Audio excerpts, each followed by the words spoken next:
ఈ పళ్ళెల్లో మీరు నీళ్లు పోసుకుంటే కనుక ఆ పళ్ళెల్లో నీటిలో వదిలిపెట్టండి.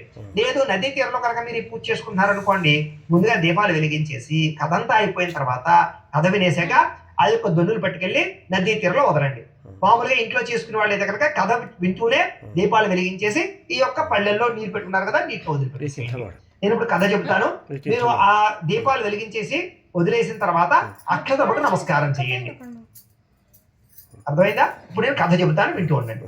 ఓం శుక్లాం వరదరం విష్ణుం శశివర్ణం చతుర్భుజం ప్రసన్నవదనం ధ్యాయేత్ సర్వవిఘ్న ప్రశాంతయే అగజారణ పద్మార్కం గజానన మహర్నిశం అనేకదంతం భక్తానాం ఏకదంతముపాస్మహే. అయితే చాలా అద్భుతమైనటువంటి దేదీప్యమానమైనటువంటి వ్రతమే ఈ యొక్క పోలీస్ వర్గం కథ. అయితే పూర్వకాలం ఏమిటంటే కనుక ఒక సమయంలో ఒక చాకలి ఒక ఆవిడ ఉండేది. ఆవిడకి నలుగురు అబ్బాయిలు పుట్టారనమాట. అయితే నలుగురు అబ్బాయిలు కూడా పెరిగి పెద్దవాళ్ళు అయ్యారు, ప్రయోజకులు అయ్యారు. ప్రయోజకులు అవ్వడంతో ఆ నలుగురికి కూడా వివాహాలు చేశారు. వివాహాలు చేస్తే చక్కని నలుగురు కోడళ్ళు వచ్చారు. అయితే ఈ అత్తగారికి ఏమిట్రా అంటే కనుక ఈ చాకలావిడికి అత్తగారికి ముగ్గురు కోడళ్ళు అంటే మొట్టమొదటి ముగ్గురు కోడళ్ళు అంటే చాలా ఇష్టం. కానీ విచిత్రం ఏంటంటే చివరి చిన్న కోడలు అంటే పెద్దగా